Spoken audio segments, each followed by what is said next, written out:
इस बात की पुष्टि यूक्रेन सरकार के सीनियर अधिकारी ने भी की और यूक्रेन के राष्ट्रपति वोलोदिमीर ज़ेलेंस्की ने भी की।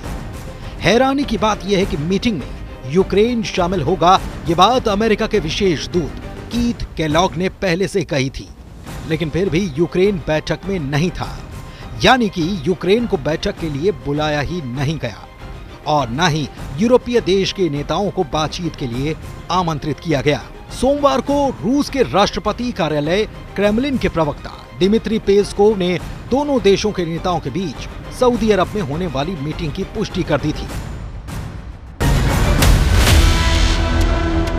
लेकिन दूसरी तरफ फ्रांस में भी अचानक से एक मीटिंग बुला ली गई।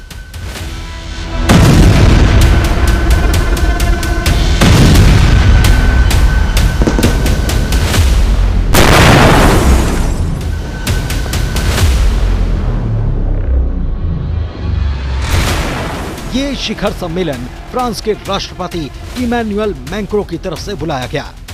माना गया कि रूस और यूक्रेन के बीच जारी जंग को रोकने को लेकर सऊदी में मंगलवार को होने वाली मीटिंग में यूक्रेन और यूरोपीय देश के नेताओं को ही बाहर रखने की आशंका के चलते ये सम्मेलन फ्रांस में बुला लिया गया। इसमें यूरोपीय देश के नेता भी शामिल हुए थे।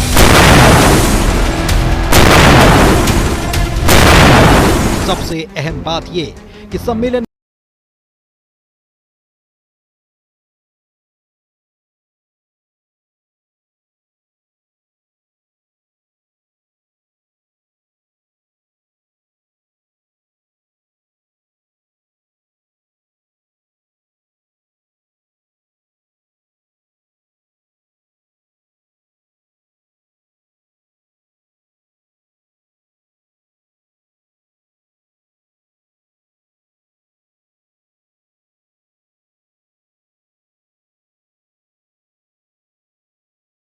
भी फोन पर बात कर डाली। मैक्रों कहते हैं कि हम स्थायी शांति चाहते हैं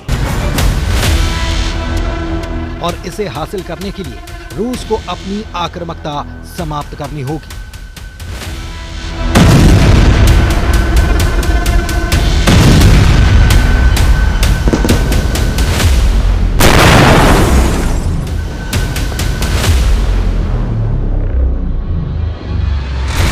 इसके साथ ही यूक्रेन के लिए विश्वसनीय सुरक्षा गारंटी सुनिश्चित करनी होगी, वरना सीज फायर मिन्स्क समझौते की तरह नाकाम हो सकता है। ये सारी बात फ्रांस के राष्ट्रपति ने सोशल मीडिया साइट एक्स पर भी लिखी। दूसरी तरफ ब्रिटेन के पीएम की तरफ से भी चौंकाने वाला बयान आ गया है। मैक्रों की मीटिंग बुलाने के पहले ब्रिटेन के पीएम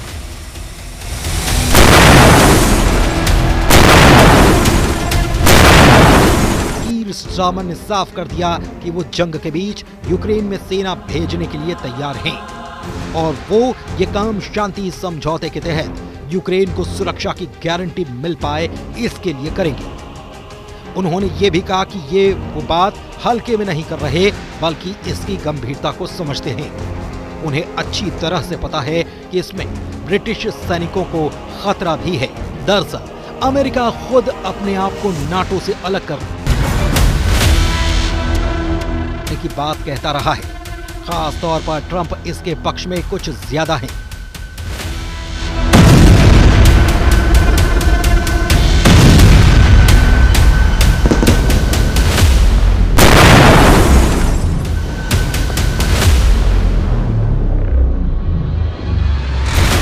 हो सकता है कि ट्रंप नाटो से बाहर ना भी जाएं, लेकिन वो बार बार ये बयान देकर नाटो की अमेरिका पर निर्भरता को शायद कम करना चाहते हैं। इसीलिए उन्होंने ये भी कहा था कि अब यूक्रेन की सुरक्षा के लिए यूरोपियन देशों को आगे आना चाहिए, ताकि अमेरिका दुनिया में दूसरी तरफ चल रही समस्याओं पर अपना फोकस कर पाए। अब इस मीटिंग में हुआ क्या?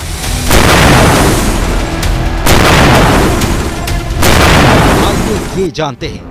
तो सऊदी अरब में हुई मीटिंग में रूस की तरफ से कह दिया गया कि सिर्फ ये कहना काफी नहीं कि हम यूक्रेन को नाटो में शामिल नहीं करेंगे, क्योंकि साल 2008 में बुखारेस्ट में जो प्रतिज्ञा ली गई उसमें साफ कहा गया कि जॉर्जिया और यूक्रेन आखिरकार नाटो के सदस्य बनाए जाएंगे।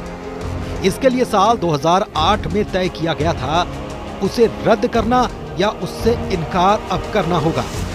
पुतिन के विदेश नीति सलाहकार यूरी उशाकोव का कहना है कि सऊदी अरब में रूस और अमेरिका के बीच 4.5 घंटे की वार्ता समाप्त हो चुकी है और ये वार्ता सफल रही है। मीटिंग में भाग लेने वाले उशाकोव ने कहा कि दोनों पक्षों ने पुतिन और ट्रंप के बीच बैठक की शर्तों पर चर्चा की। उन्होंने कहा कि दोनों के बीच आगे होने वाली बैठक के लिए कोई तारीख निर्धारित नहीं की गई है। अहम बात यह थी कि जब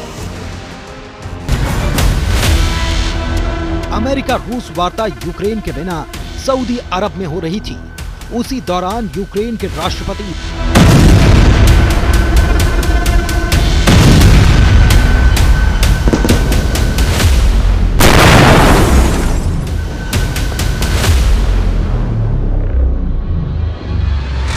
ज़ेलेंस्की एर्दोगान के साथ बैठक के लिए तुर्की के अंकारा पहुंचे थे और यहां भी ये दोहराया गया कि यूक्रेन शांति के लिए तैयार है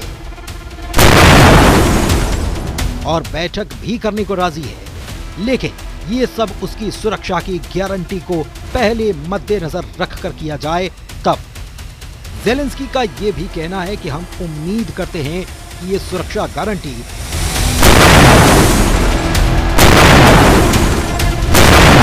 अमेरिका, यूरोपीय संघ, तुर्की और पूरे यूरोप के द्वारा प्रदान की जाएगी।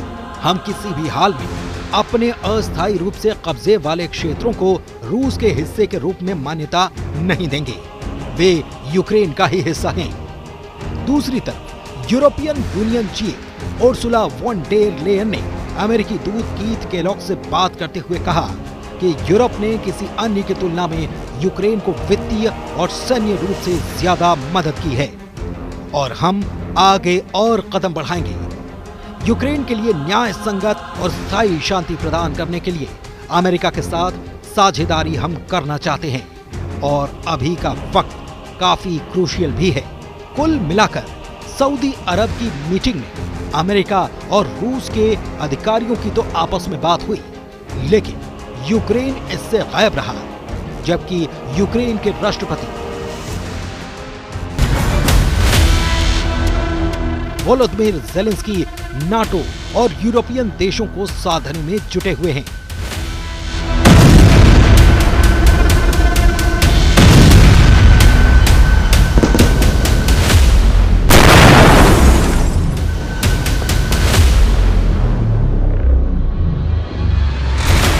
और उनकी लगातार हो रही यात्राएं इसी बात का सबूत है।